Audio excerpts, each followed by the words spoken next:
Pandemi COVID-19 menjadi momok menakutkan bagi dunia persepak bolaan tanah air. Sejak tahun lalu hingga saat ini, pelaksanaan kompetisi sepak bola tanah air selalu mengalami penundaan. Kondisi ini akhirnya berdampak besar pada finansial klub. Klub kontestan Liga 2 Sriwijaya FC juga harus merasakan beban berat di tengah kondisi yang tidak menentu karena pandemi COVID-19 ini. Sejak musim lalu, Sriwijaya FC harus berjuang sendiri karena tidak adanya dana bantuan dari pihak sponsor. Untuk mencukupi biaya operasional hingga membayar gaji pemain, manajemen SFC terpaksa harus mengandalkan dana talangan. Manajemen SFC mengakui jika hingga mendekati bergulirnya kompetisi tidak mendapatkan dukungan dana dari pihak sponsor, maka Sriwijaya FC bisa terancam kolaps.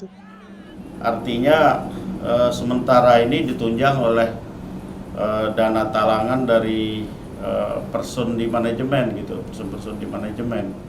Jadi kita harapkan bantuan dari dunia usaha pada klub Sriwijaya FC ini untuk bisa berkiprah di Liga 2 nantinya. Gitu. Manajemen SFC berharap sebelum kompetisi resmi bergulir, para sponsor yang ada di bumi Sriwijaya dapat segera memberikan dukungannya kepada skuad Laskar Wongkito. Nur Muhammad, Kompas TV, Palembang, Sumatera Selatan.